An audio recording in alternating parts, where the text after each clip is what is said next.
ये इंटरव्यू सिर्फ तालीमी और मालूमाती मकसद के लिए पेश किया गया है। मीडिया स्टार वर्ल्ड किसी भी हिंसा, नफरत या तासुब की हिमायत नहीं करता। यहाँ पेश किए गए ख्यालात मेहमान के अपने हैं। चैनल उनसे ज़रूरी नहीं कि इत्तेफाक रखे। हेलो, नमस्कार, आदाब, सत श्री अकाल और अस्सलाम वालेकुम। मैं हूं मोहम्मद अहमद काज़मी, लेकर आया हूं आपका पसंदीदा कार्यक्रम आपके रूबरू।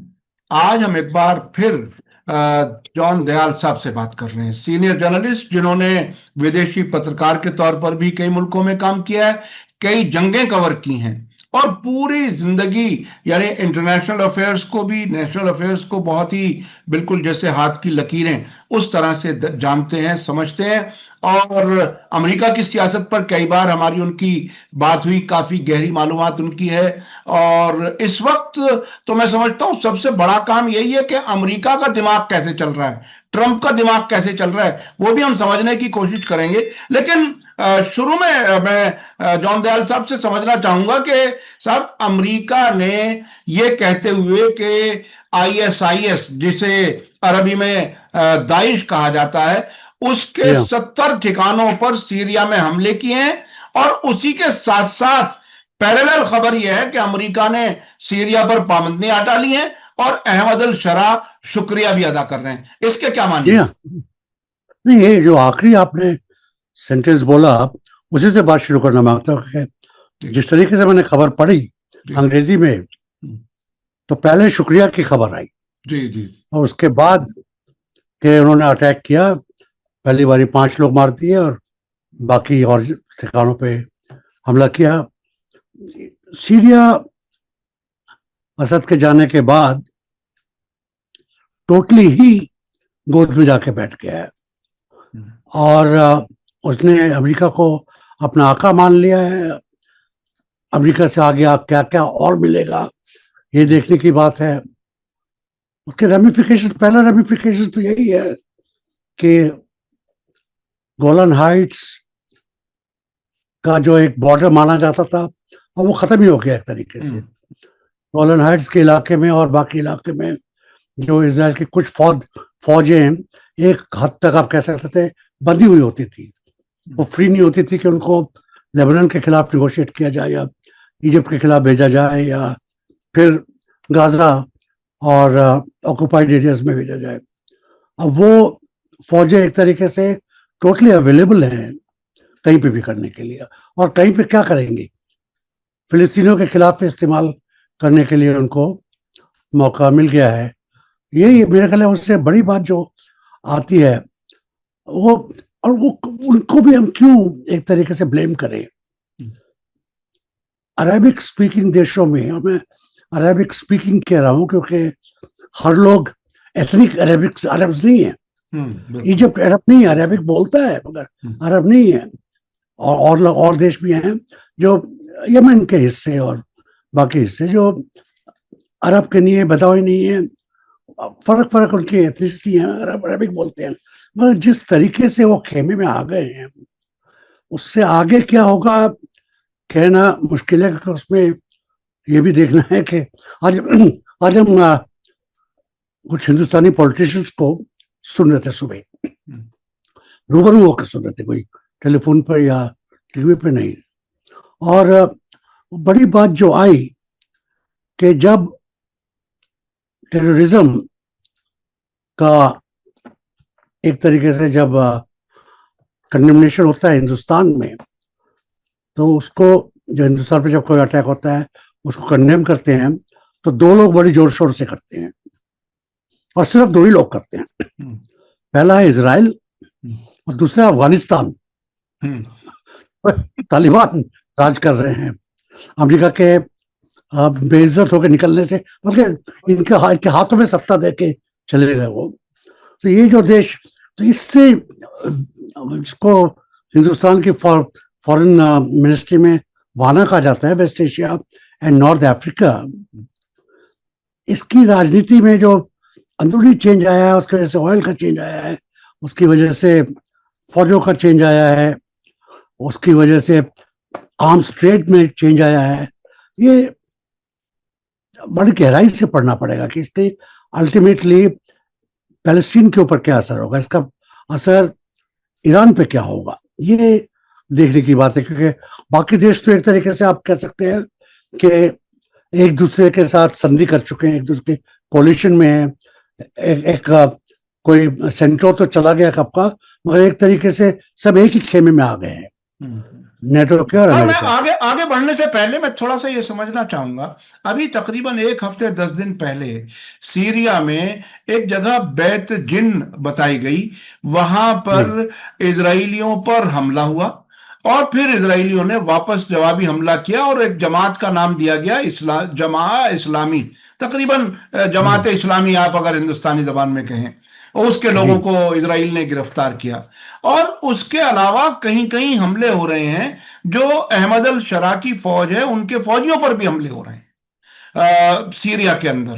अब जो ये ताजा खबर है कि अमेरिका ने कार्रवाई की, 70 ISIS के लोगों के ठिकानों पर हमला किया, क्या अब अमेरिका, इजराइल और खुद अहमद अल शरा के मुखालिफ कुछ ग्रुप्स इकट्ठे हो रहे हैं जो फिर से खड़े हो रहे हैं? क्या कुछ अंदाज होता है आपको, क्या किस तरफ जा रहा है सीरिया? नहीं, इस वक्त तो सीधा वॉशिंगटन की गोद में जा रहा है, मगर वॉशिंगटन की गोद में जिस रफ्तार से जा रहा है, सीरिया के अंदर असद चले गए हैं, मगर और एथनिसिटीज हैं वहां पर। वो एक सरकार नहीं है कि सिर्फ एक ही जमात के लोग सब हैं वहां पे, अभी भी उनके। ये आप सोचिए कि सिविलाइजेशन की गोद है, यहीं से सिविलाइजेशन पैदा हुई थी और कहीं से नहीं हुई थी। यही इलाका है जहाँ पे लिखाई शुरू हुई थी, मैथमेटिक्स शुरू हुआ था, और कई चीजें यहाँ से शुरू हुई हैं। यहाँ पे बहुत ग्रुप्स हैं। एक तरीके से अरब लैंग्वेज के हिसाब से एक यूनिटी आई थी, दूसरा लेफ्ट की फौजें कह सकते हो लाल परचम की थी, कोलिशन बदलते रहते थे, मगर था एक आर्टिफिशियल यूनिटी थी। अभी जब कंट्रोलिंग ग्रुप्स नहीं है, अमेरिका का किसी भी जगह, यहाँ पर भी नहीं, किसी भी जगह इतनी ग्रुप्स को इकट्ठा रखने में अमेरिकी फौज की ताकत नहीं है। ना ये फिलीपींस में कर पाए, ना ये वियतनाम में कर पाए, ना ये कंबोडिया में कर पाए, कहीं पे भी, क्योंकि उसके अंदर जो डायनामिक्स हो जाती हैं वो GI जो वाली, क्या आप 50 हवाई जहाज भेज दीजिए और 500 टन बम डाल दीजिए, उससे बात बनती नहीं है। तो अभी अगर आप मेरे से क्या सीरिया से भी पूछे कि क्या कल क्या होगा या परसों क्या होगा, तो पता नहीं लगेगा। मैं जो इस एरिया पे जो नजर रखते हैं अमेरिकी, उनको मैं बड़ा ध्यान से सुनता हूँ। प्रोफेसर हैं शिकागो यूनिवर्सिटी के और जगह के, कुछ यहूदी हैं, मतलब जात के यहूदी हैं, ईमान के नहीं हैं, मगर क्योंकि भाषा जानते हैं, बड़ा जोर से रखते हैं। वो आज की तारीख में नहीं कह रहे हैं कि अमेरिका की सरपरस्ती यहाँ पर चलेगी।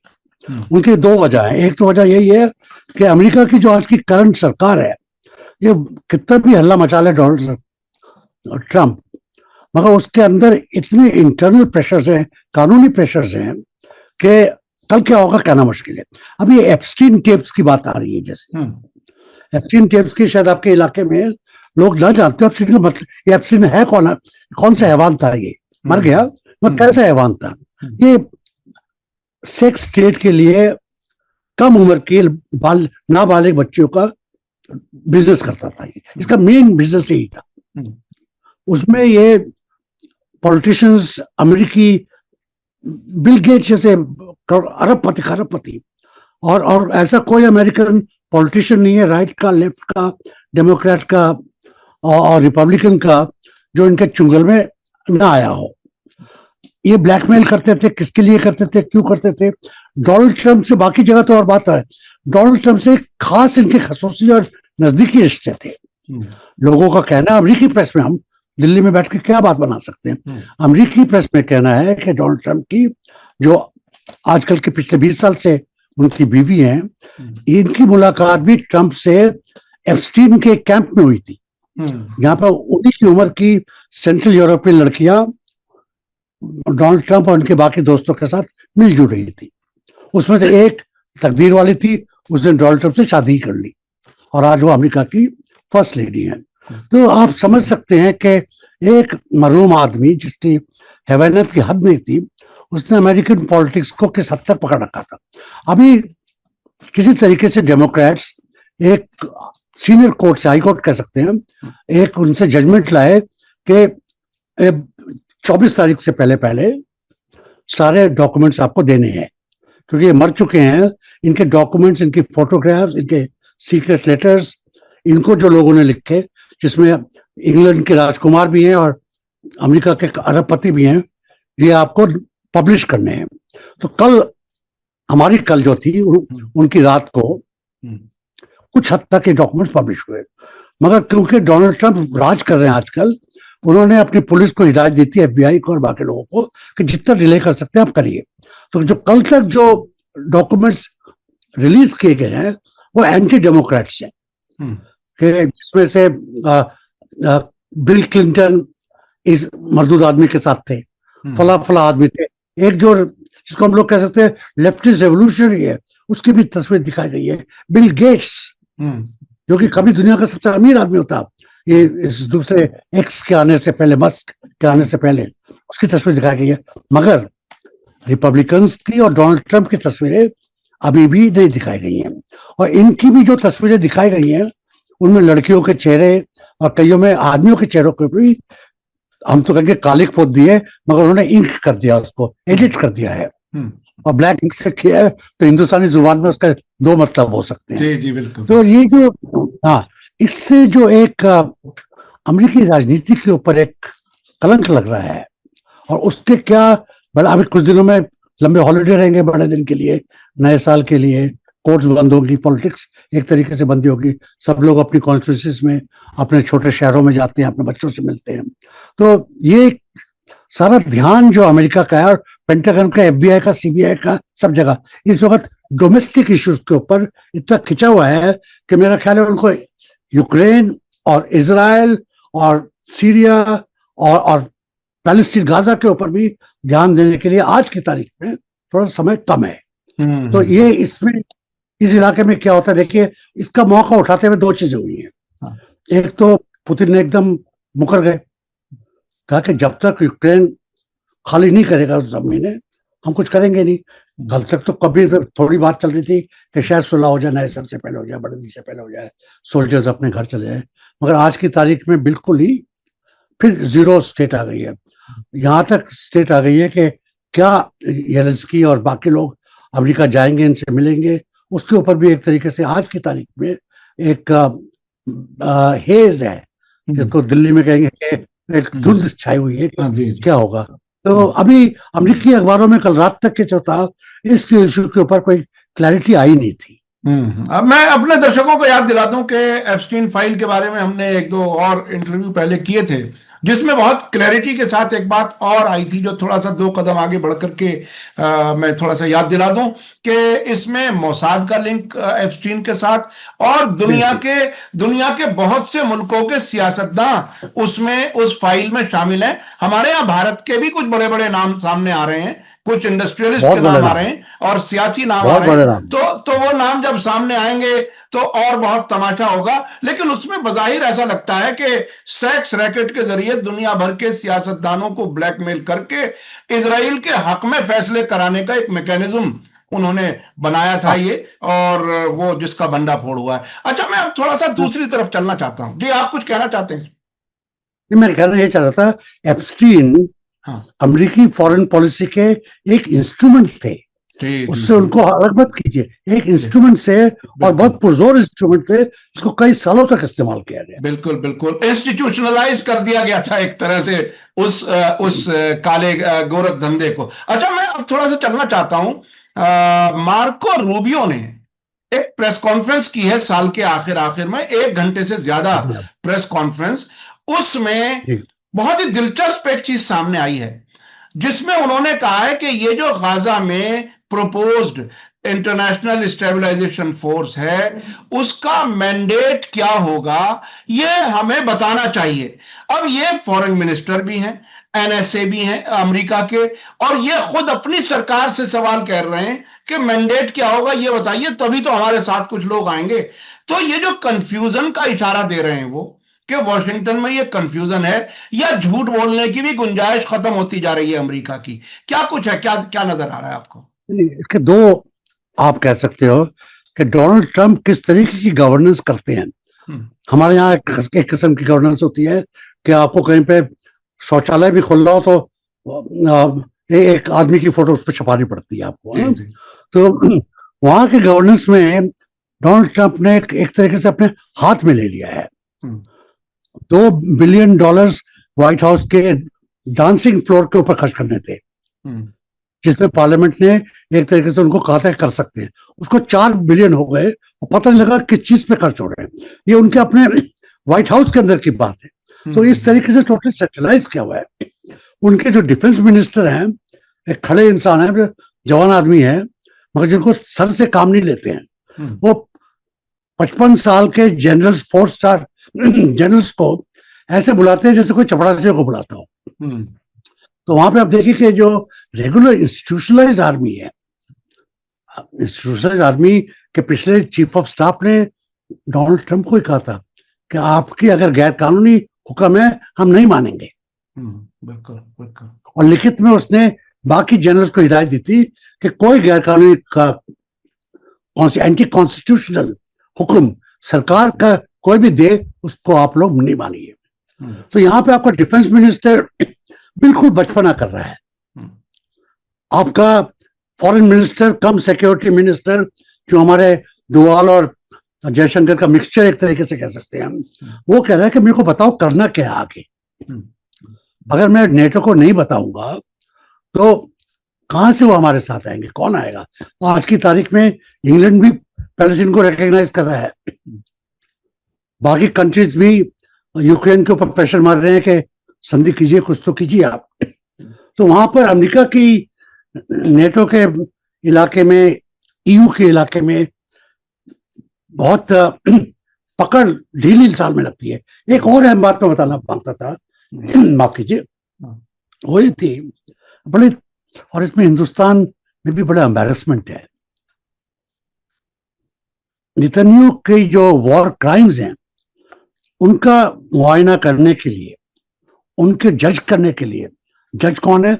एक हिंदुस्तानी है, दिल्ली का जज है जी, जो दिल्ली में था और उड़ीसा में चीफ जस्टिस थे, और जिनको सुप्रीम कोर्ट से रोका इसी वास्ते गया कि उन्होंने रात को रात जवान लड़कों को, जिन्होंने पुलिस ने बेकायदा पकड़ा हुआ था, उनके हक में जजमेंट दी थी।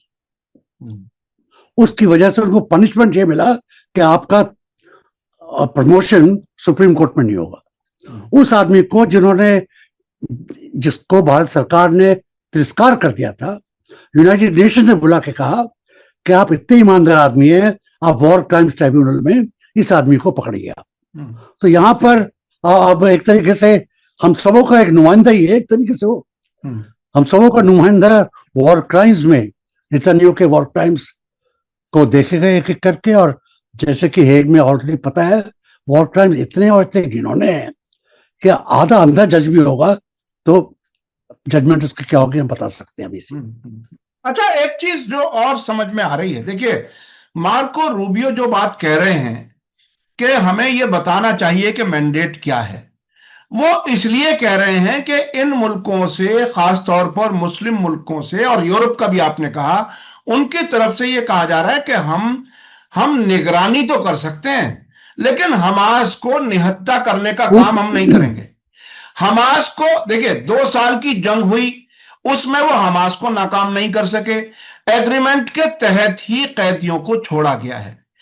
अब कोई इंटरनेशनल फोर्स में शामिल होने वाला मुल्क भी हमास को निहत्था करने के लिए तैयार नहीं है। अब कौन सी तिगड़म आएगी अमेरिका और इजराइल के हाथ में कि ना कोई इंटरनेशनल फोर्स हमास को निहत्था कर सके और हिजबुल्लाह को, और ना ये खुद कर सकें। तो आखिरकार तो एक तरह से जो फिलिस्तीनी रेजिस्टेंस फोर्स है उसकी ताकत को मान लेने की ही बात होगी ना। फिर अरे इसका नतीजा क्या होने वाला है?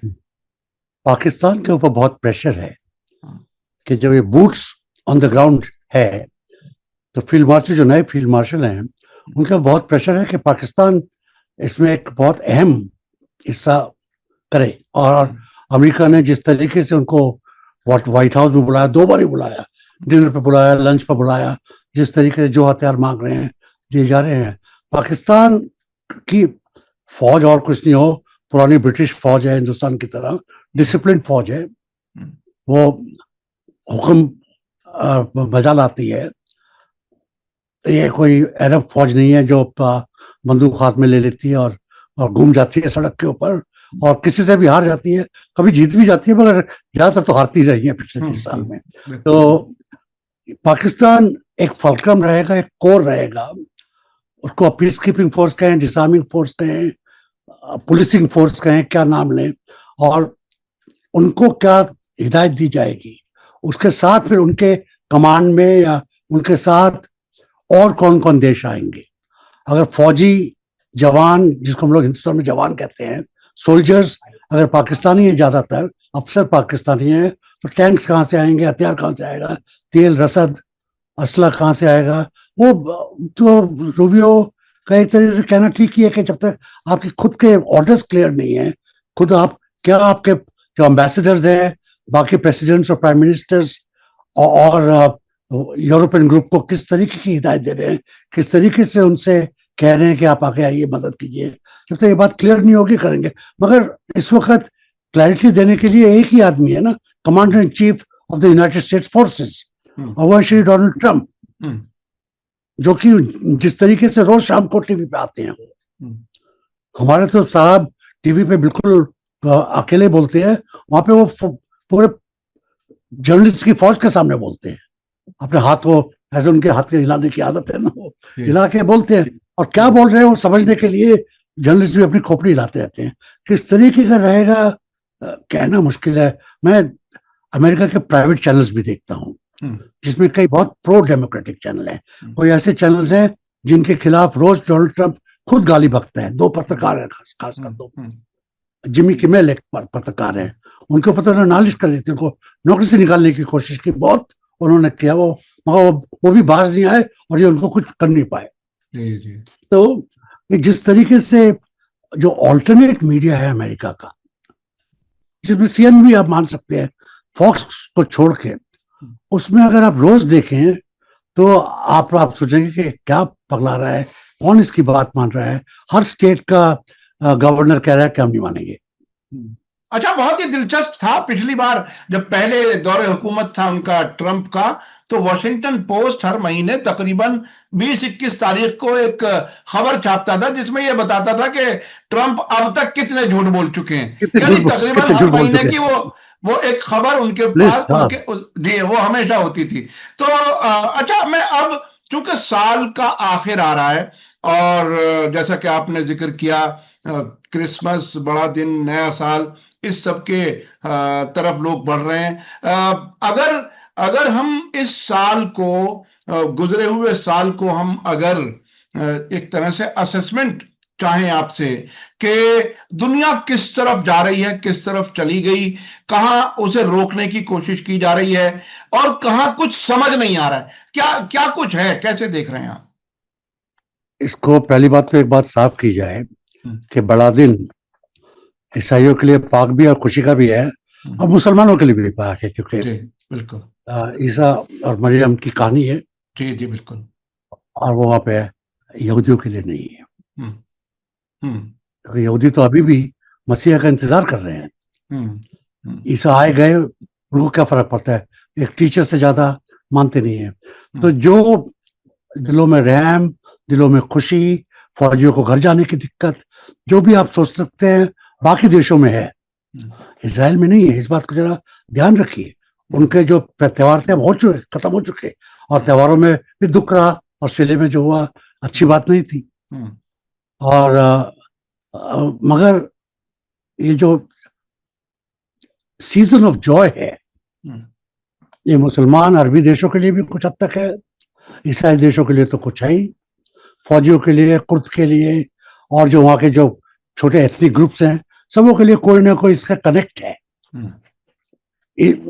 पैलेस्टीन में, लेबनान में तो और भी ज्यादा कभी इजिप्ट में है, क्योंकि 6 दिन बाद जब हेरोद की फौज आई थी तो जोसेफ और मरियम बेबी ईसा को लेके इजिप्ट भागे थे, ऐसी बात नहीं है। तो इजिप्ट में रेफ्यूज लेना का बहुत बड़ा ट्रेडिशन है अगर आप देखें किताब के हिसाब से।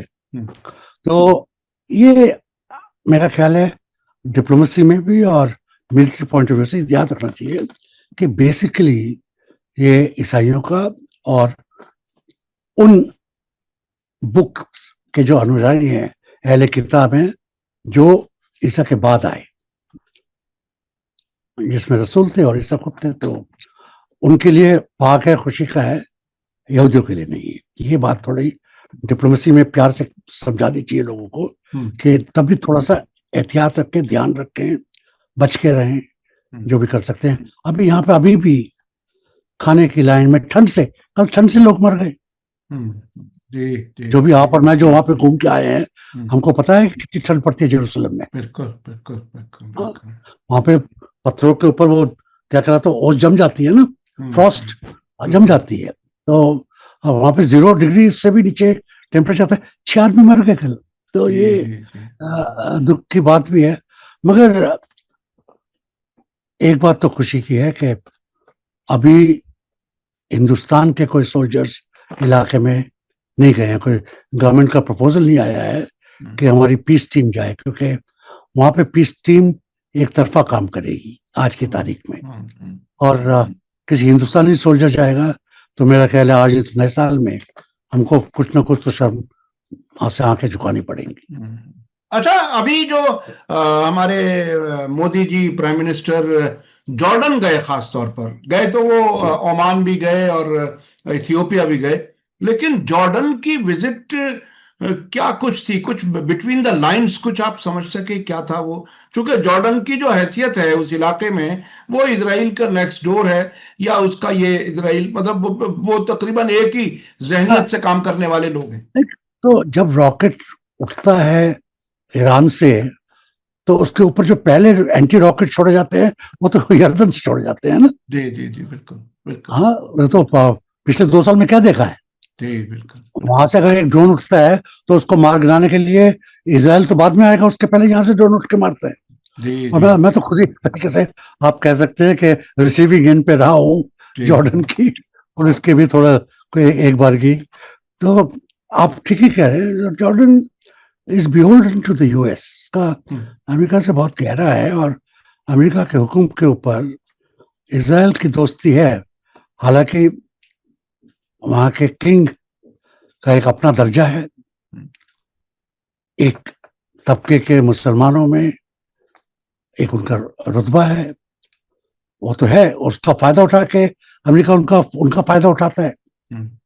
जी, तो वो हाशमी किंगडम कही जाती है वो, उसका नाम ही हाशमी किंगडम है। हाँ हाँ, बिल्कुल बिल्कुल। और वो ऐसे हाशमी किंगडम है जिनको मुतवल्ली बनाया हुआ है मस्जिद अल अक्सा का, और ये ऐसे मुतवल्ली हैं कि इनका एम्बेसडर भी बगैर इजराइल की इजाजत के वहां नहीं जा पाता है मस्जिद अल अक्सा में। ऐसी भी खबरें आती रही हैं। तो वो एक तरह से इजराइल को ही हैंड ओवर किया हुआ। जी, अल-अक्सा के चारों तरफ से तो हथियारबंद इजरायली सोल्जर्स हैं। जी जी बिल्कुल, जो उसके ग्राउंड में जाते हैं, कभी कभी अंदर भी जाते हैं। जी जी जी। तो आंखों देखी, मेरे आपकी आंखों देखी बात है, कोई हमको औरों से पूछने की बात थोड़ी है। बिल्कुल बिल्कुल बिल्कुल। अच्छा, कंक्लूड करते हुए, आप वेस्ट एशिया जो इस वक्त है वो कहाँ खड़ा है, क्या है? थोड़ा सा हमारे पास बस थोड़ा सा वक्त रह गया है, एक समराइज कर दीजिए आप, अगर कुछ बता सकें तो हमारे जानने वालों को। समराइज ये है कि 24 की रात बेथलेहम में भी बड़ी टेंस रहेगी। ईसा मसीह के जन्म स्थान पर टेंस रहेगी। इस ईसाइयों को खुद पता नहीं होगा कि दुआ ठीक से मांग पाएंगे या गोली चलेगी, क्योंकि वैसे भी जाने के लिए परमिशन लेनी होती है। ये तो मैंने आपको एक रिलीजियस पॉइंट ऑफ व्यू से बता रहा हूँ। इससे पता लगता है कि इलाका टेंस है, बहुत टेंस है। इसको ये मान लेना कि टेंस नहीं है, कि इतने रॉकेट चल चुके हैं, इतने लोग हलाक हो चुके हैं, 87,000 या 57,000, कितने बच्चे मर चुके हैं, कितने पत्रकार मर चुके हैं, उसके बाद भी बहुत टेंस है वहां पे इलाका। ओवरऑल टेंस है। इजराइल का फिलिस्तीनों के साथ टेंस है, ईरान का उस इलाके के साथ टेंस है। ये टेंशंस इतने हैं कि ये 6 जनवरी तक जो 2 किस्म के बड़े दिन होते हैं चले जाएं, वो ये गनीमत रहेगी। उसी की दुआ मेरा ख्याल है बहुत लोग मान रहे होंगे। नया साल क्या रूप लेके आता है, क्या यूएस की क्या इंटरनल राजनीति होती है, पुतिन की क्या जोर होता है, पुतिन और ची, मेरा ख्याल है नए साल की राजनीति, नए साल का इंटरनेशनल अफेयर्स, ये 2 लोग तय करेंगे। चीन और रूस तय करेंगे आने वाली सियासत, आने वाले साल की सियासत। बहुत बहुत शुक्रिया जॉन दयाल साहब, आप हमें वक्त दे देते हैं, उसके लिए हम शुक्रगुजार हैं। मैं अपने दर्शकों से कहूंगा कि आज का वीडियो आपको कैसा लगा कमेंट्स में जरूर लिखें और ज्यादा से ज्यादा लोगों तक शेयर करें। इसी के साथ मुझे दीजिए इजाजत। धन्यवाद, शुक्रिया। आपके जरिए आपको और आपके व्यूअर्स को बड़ा दिन की मुबारकबाद और नए साल के लिए शुभकामनाएं। जी जी, बहुत बहुत शुक्रिया। बिल्कुल, आप सभी को देखने वालों को मुबारक हो और अच्छा आने वाला वक्त आपके लिए कामयाबियों का साल आए। इसी के साथ मुझे दीजिए इजाजत। धन्यवाद, शुक्रिया। जय भारत, जय हिंद। हमारे चैनल मीडिया स्टार वर्ल्ड को सब्सक्राइब कीजिए और बेल आइकॉन दबाइए ताकि हमारी हर नई वीडियो का नोटिफिकेशन आपको सीधे मिलता रहे। अगर आपको हमारी खबरें पसंद आती हैं तो उन्हें अपने व्हाट्सएप, इंस्टाग्राम, फेसबुक और ट्विटर अकाउंट्स पर शेयर करना ना भूलिए ताकि और लोग भी हकीकत से वाकिफ हो सकें।